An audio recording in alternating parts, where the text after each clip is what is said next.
Hey everybody, Matt here for Imagine Then Make. Thanks for stopping by and welcome to part 3 of my Learn Blender video series. Now if you missed any of the previous videos, just check the video description for a link to a playlist that contains all the videos for this series. Now specifically in this video we're going to look at adding, deleting, moving, rotating, scaling, and even coloring the default cube. And please remember, all of the videos in this series are intended to be learn by doing videos. So when you see me doing something in the video, please feel free to pause, open up your copy of Blender, and try and recreate what you just saw me do. Practicing these fundamentals is really the best way to learn this stuff. Practice, practice, practice.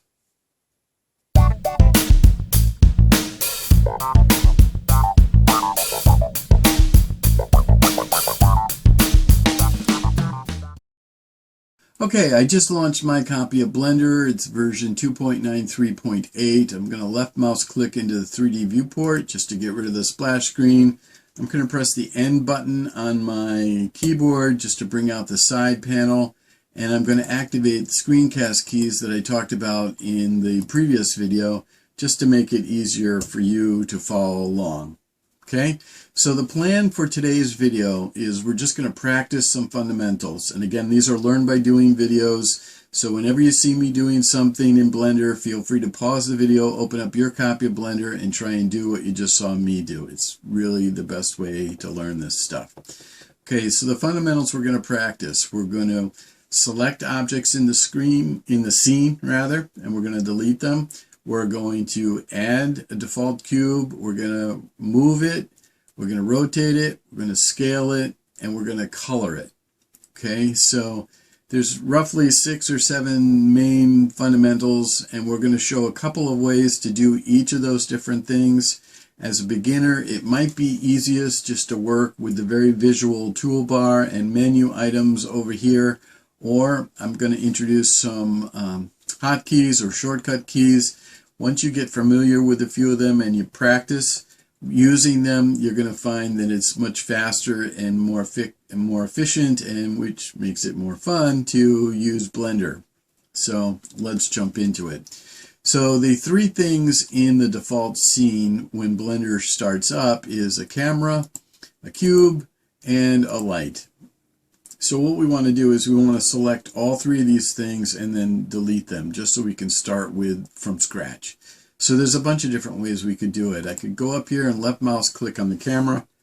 Then I could hold the shift key, click on the cube and the light, and now all 3 objects are selected. If I press the delete key on my keyboard, they're all gone. If I control Z to bring them back, and if I left mouse click in the 3D viewport, I just clicked on the cube to get rid of the selection of the camera. So now the only thing that's selected is the cube. And if I just select in an empty area of the outliner, now nothing is selected. Okay, if I go up to the select menu right up here, I could choose this first item that says all, and it's got a shortcut key or a hotkey of the letter A on your keyboard. So if I just left mouse click here, now all 3 things are selected, and I can press the delete key once again and they're all gone. Control Z brings them back. If I left mouse click in the outliner, now nothing is selected in my scene. The last thing I'll do is I'll show you this hotkey, which is the preferable way. Yes, you have to remember that it's the letter A, but after you do it for a while, then it becomes kind of second nature. Okay, so if I press the A key on my keyboard, that selects everything in the scene, and then if I press the delete key, just like before, they're all gone. If I control Z, left mouse click in the outliner, now I'm back to where I was. If I press A again to select everything, to deselect everything, what I could do, I guess I have been clicking in an open space in the outliner, that seems to work just fine. Or another way to do it on the keyboard is if you press the letter A on your keyboard twice in rapid succession, that seems to deselect everything. So A to select, and then tap A twice in rapid succession to deselect. So I'm going to select everything. I have been pressing the delete key on the keyboard, but there's another way, of course. If I go up to the object menu right up here, and I scroll all the way down, you see a delete item, and the shortcut key is X. So if I just click on this menu item, they're all gone. Control Z. Now I'm back to the way I was. If I hit A to select them all, and this time if I try the shortcut key, which is the letter X, press X, it brings up this little menu, and then I can, I moved it and lost it. Okay, so now this menu item here is selected.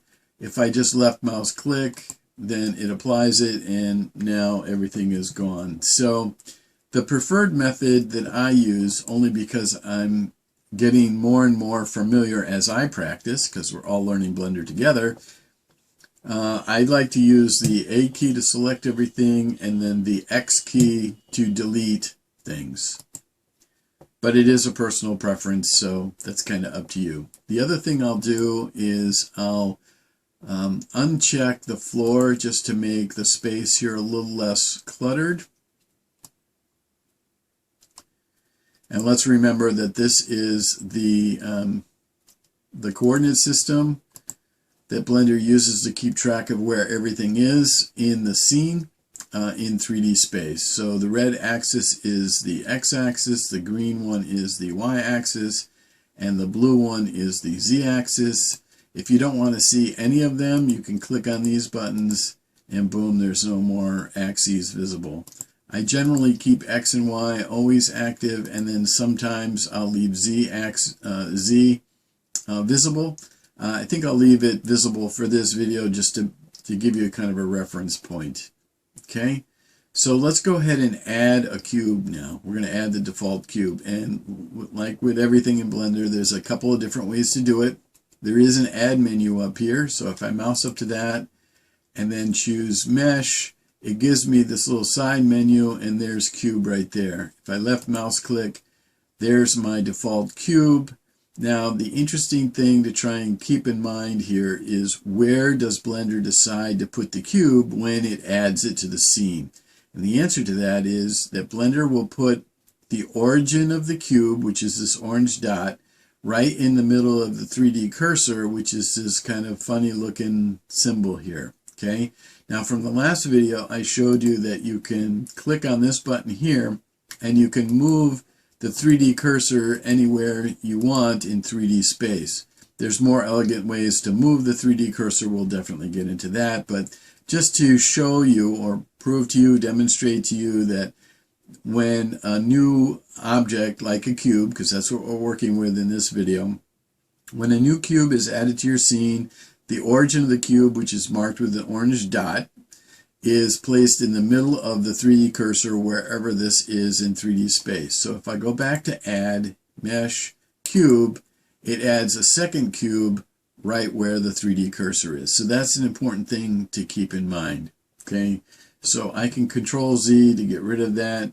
Now, I mentioned a minute ago, I'll show you real briefly without getting into too many details this time around. There is a more elegant way to move the 3D cursor. For that, I'm going to change to wireframe with X-ray on so you can see where the axes intersect. Now, if I press Shift and then tap S, that brings up what's called a pie menu. It's a snap menu, but it's circular. I think it's referred to as a pie menu, and there's a selection here that says cursor to world or origin. And the cursor that they're talking about is the 3D cursor, which is right underneath this little thing right here. So let's, okay, so let me do that again with the mouse pointer like over here. So Shift S, all right, and if I hit cursor to world origin, we just talked about where the world origin is. That's where all three axes intersect. It happens to be that's where the origin of the default cube is placed, and you can see that hopefully quite clearly there. If I click this right here, then boom, it moves the 3D cursor right to the world origin. So that's one way to more elegantly move the 3D cursor. There's other ways too, which we'll get into in another video. Okay, so that's the important part to know about how Blender adds another object, such as a default cube, into your scene. It always places the center of the origin, rather, of the cube at the 3D cursor. All right, and I just showed you how you can add another cube using the Add menu. So let's delete that cube. I just Control-Z a couple of times to get back where we were. Let me show you a second way you can add the default cube, and actually lots of other mesh objects. Here's another menu for you. If you press Shift and then tap the letter A on your keyboard, it brings up the Add menu, which is the same menu that we just saw a second ago by going up to Add. Same thing. So it's two ways to get to the same thing. This is maybe a little bit more visual because you don't have to remember that to bring up the menu it's Shift A, but after you do it a while, Shift A becomes kind of second nature, just like Shift S for the Snap menu.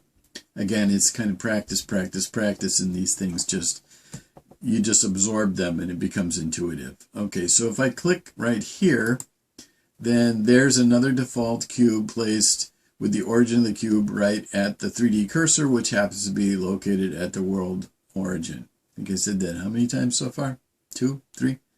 Okay, so there's two ways you can add mesh objects. That's the point here. You can use the Add menu from the little menu bar up here, or you can Shift A and bring up the Add menu that way. Okay, it might, it's kind of 6 of one, half a dozen of the other. When you get comfortable with the hotkeys, it's much faster to operate Blender using the hotkeys. So I encourage you to slowly over time and through practice sort of absorb them and just start using them. That's how you'll remember them. Okay, so here's my default cube, and we now have two different ways to add it to our scene. Okay, let's talk about a couple of different ways you can move the cube. So right now the cube is highlighted. Okay, so in the previous video we talked about the toolbar, which if it's not visible on your screen, just press the T button on your keyboard and it should pop out from the left and move over and become visible. And this button right here is for move. With the cube highlighted, I click on this move button and I get this thing called a gizmo. So if I left click and drag, let's say the green arrowhead, that moves the cube along only the y-axis. I can't move along the x or the z-axis. I'm only moving along the y-axis. Likewise, if I move by dragging the red arrowhead, that moves the cube along the x-axis. And you guessed it, if I move the blue arrowhead, now I'm moving in the z-axis.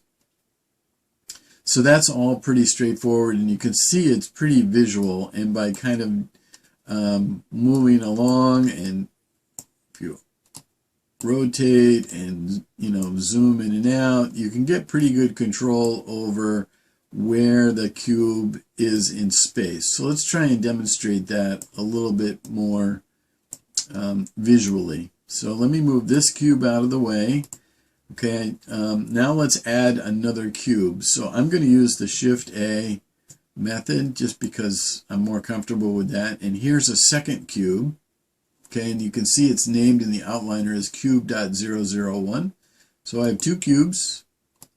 And right now I think they're both the same size. I don't recall changing the size of this, but let's change the size of this one just to make it really obvious. So for that, I'm going to use the scale tool. So this is the cube that's highlighted. I'm going to press this scale button on the toolbar, and I'm going to move this like this. I'm going to make kind of a tall, wide, yet skinny object. Okay. So there you go. So let's just move this object off of the world origin, just so it's in some kind of random place in 3D space. And now the goal is to use the tools over here to move this cube next to this. I'm going to call it a board because I'm approaching Blender from a woodworker's perspective. So what I want to do is I want to look right down this x-axis. So to do that, I just click right here. And now I'm looking at sort of the front view. If we're going to call this the front. So if I click on here, now I'm looking at a front view. Now with this cube highlighted, which is named cube, and I've got the move tool pressed, and now I have the move gizmo here. I can, just by eye, I can move this kind of into position. Of course, there's more elegant ways to move this more precisely, but for the purposes of demonstrating, I hope you can see that I can move pretty closely just by eye and using my mouse. Okay, so that's it. Okay, so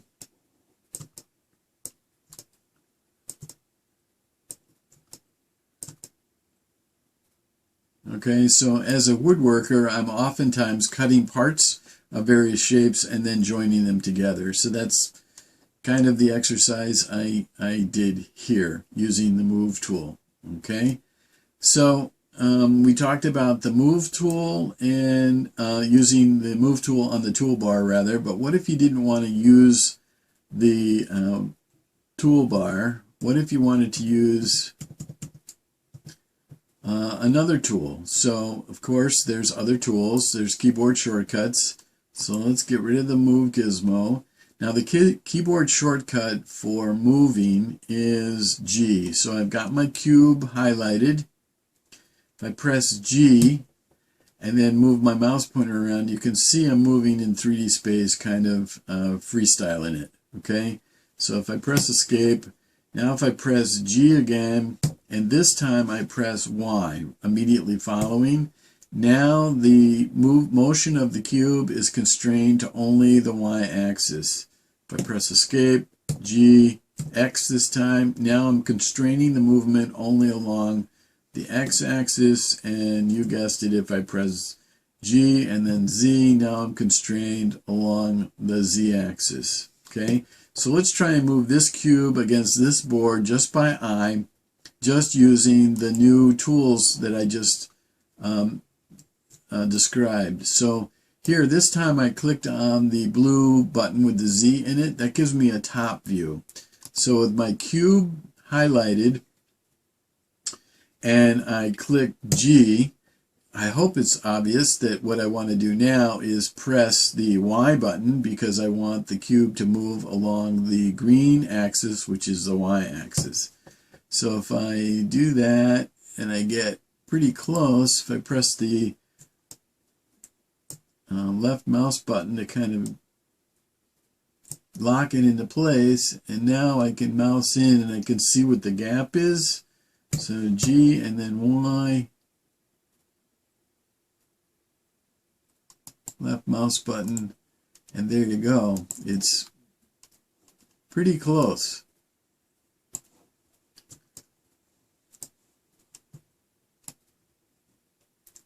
Oh, and incidentally, you'll, as you do more of this yourself, you'll get comfortable with positioning the axes. I happen to like having the axes more or less left to right, and the y-axis more or less back to front. So that's kind of like my starting place. But for you, it might be something different. Okay, so that's a little bit about using the move tool on the toolbar and also using the shortcut keys G followed by an access letter X, Y, or Z. Okay, now what about rotating? So let me turn these axes back on again, and let's just move one of these cubes, and we'll do G, Y, and we'll kind of move it over here. We'll kind of pan over, G, Y, we'll kind of move it over here, and left mouse click, and now it's in position. And incidentally, one of the things that I do often, If I want this object in my scene still, but I don't want to be bothered to see it, I can click up here in the outliner on this little eyeball. This one is highlighted. This is cube.001. If I click on the eyeball, it's like it closes its eyes, and now the object is still there. It's just not visible. So I do that often just to sort of declutter and make it easier to see what I'm working on. Because just like you, I have to practice Blender too to get good at it. All right, so highlighting the cube. Now we already talked about rotating it using this tool. In a previous video, let's look at it again real quickly. So my cube is highlighted. My other cube is invisible. Let's see. So now you can see that the rotate tool is similar to the move tool. The move tool has straight lines because you're moving along a straight axis. The rotation tool, though, rotates around a specific axis. So if I click and drag the red tool, that's going to rotate the cube along the red axis, which is the x-axis. And if you look right up here while I'm rotating, you'll see the number of degrees that I'm actually rotating. So that's pretty handy. So I can actually, well, I'll show you how you can rotate to a specific number of degrees when we use the shortcut keys. Okay, so there's rotating along the around the x-axis. Here's rotating around the y-axis, and here's rotating around the z-axis. Okay, so that's all pretty straightforward. Let me Control Z and get back to where I was.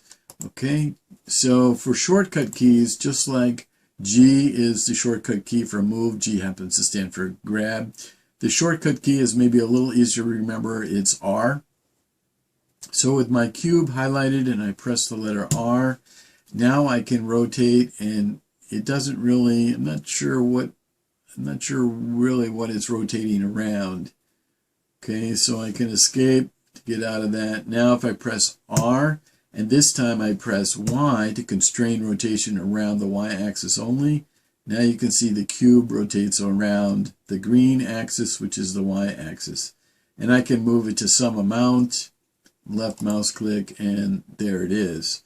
Now if I want to rotate around the X, you press R, then X, and now I'm rotating around the X. And again, you can see up here the number of degrees that I'm rotating. So let's say I want to rotate to some weird thing like 37 degrees. I can type 37.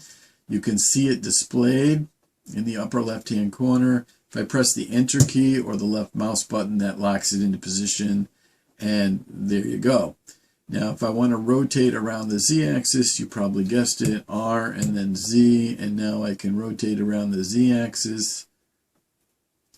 There's kind of a, it might be a little hard to see on the screen recorder, but as I move the mouse away from the origin of the cube, there's this dotted black line with a couple of arrowheads pointed in either direction. This is kind of like a lever or a handle for controlling rotation. So it's actually easier to control it, move the cube just a tiny bit when the handle is a little longer. So keep that in mind when you're practicing. Take advantage of a longer lever like this when trying to control how far the cube actually rotates. And again, you can see the number of degrees. So just make yourself, you know, a challenge. Let's move it to, you know, negative 78 degrees. So if I move the lever, negative 78.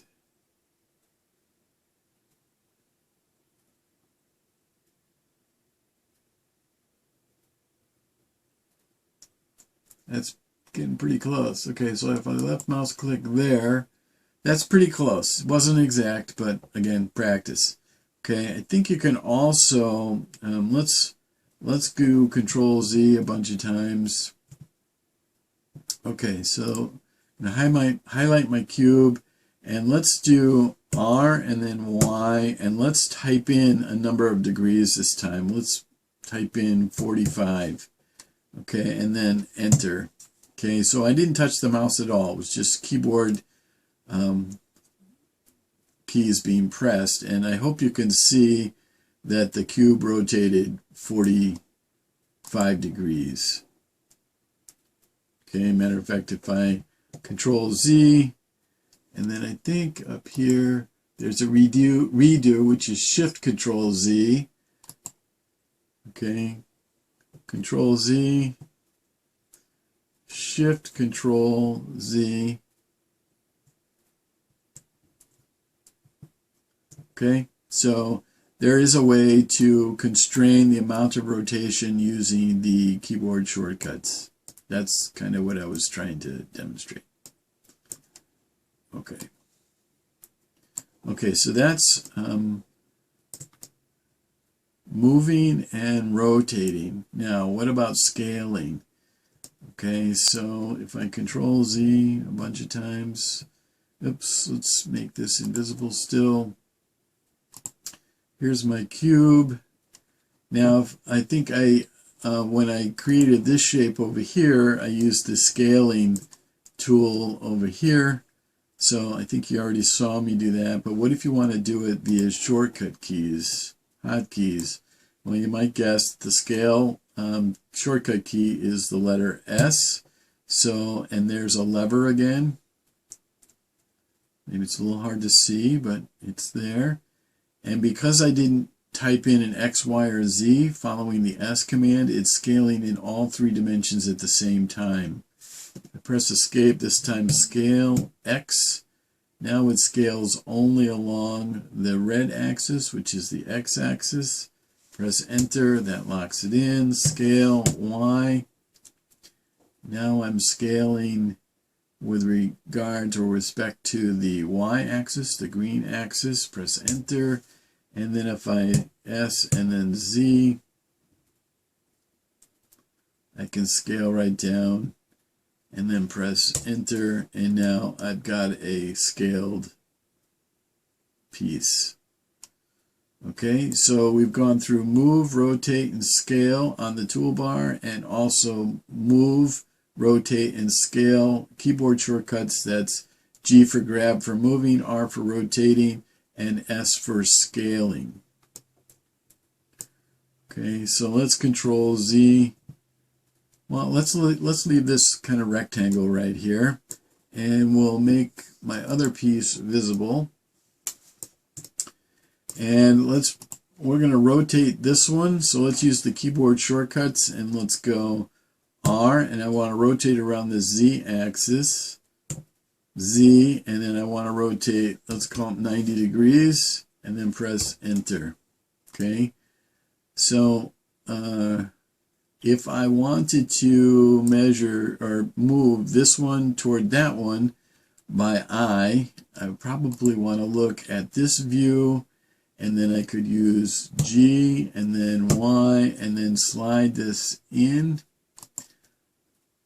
Pretty close. I could zoom in, G, Y, and again, this is all by eye. There's more elegant ways to do this, but this also gets the job done using the tools we've talked about so far. Okay, so let's turn off the Z axis because it's just kind of in the way.